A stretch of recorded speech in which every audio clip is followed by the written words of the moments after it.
Social trade CEO Abhinav మిట్టల్కు Hyderabad necklace రోడ్డులోని people plaza వద్ద సంస్థలో పనిచేసేవారు మద్దతు పలికారు. సక్రమంగా నడుస్తున్న సంస్థను కొంతమంది కావాలనే కక్షపూరితంగా అభినవ్ మిట్టల్ను కేసులో ఇరికించారని వారు అన్నారు. 3,700 కోట్లతో కుచ్చుటోపీ పెట్టలేదని, సంస్థ సక్రమంగా పనిచేస్తుందన్నారు. దీనిపై లక్షలాది మంది ఆధారపడ్డారని, దీనిని దృష్టిలో పెట్టుకుని ప్రభుత్వం అభినవ్ మిట్టల్ను విడుదల చేయాలని వారు కోరారు.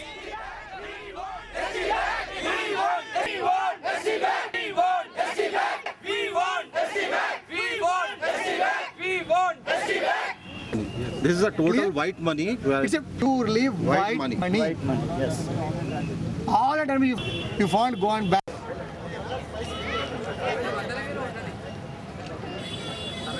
Mandar face వచ్చేటప్పుడు ఫస్ట్ వీళ్ళందరూ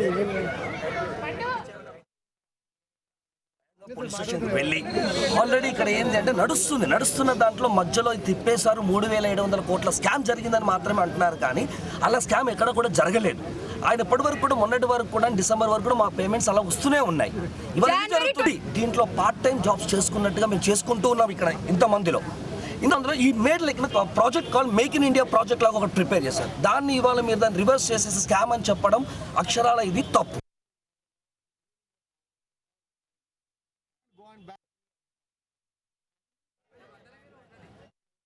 ఒక దగ్గర సంవత్సరం అవనికి వచ్చింది.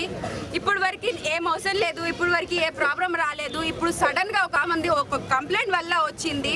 ఇది మేము ఒక్కటే, నేను ఒక్కటే, అందరు ఇంతమంది ఒక్కటే కాదు, ఎంతో 7 to 12 lakhs పీపుల్ సఫర్ చేస్తున్నారు ఒక తప్పు కంప్లైంట్ నుంచి. ఈ తప్పు కంప్లైంట్ తీసేసి దీనికి మనకి ఇప్పుడు ఏంటి నిజాంకి అందరు తెలుసుకున్నాక కూడా ఎవరు సపోర్ట్ చేయట్లేదు. తప్పు మాటలు మాట్లాడుతారు, ఫ్రాడ్ చేశారని చెప్పారు.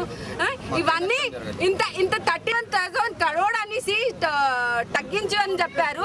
ఇవన్నీ చెప్పినాక కూడా ఇవన్నీ చెప్తున్నారు, ఇంత తగ్గించారు, ఇంత పోయింది, కంపెనీ పారిపోయింది, అభినవ్ మిట్టల్ పోయిండు అని చెప్తున్నారు. కానీ అభినవ్ మిట్టల్ డైరెక్ట్ పోలీస్ స్టేషన్కి వెళ్ళిండు. ఆయన ఎక్కడ పారిపోలేదు. అన్ని కోట్ల రూపాయలు ఉన్నాక ఇంట్లో ఉంటారా మంచి తగ్గి. For more updates, please subscribe 99 TV Telugu.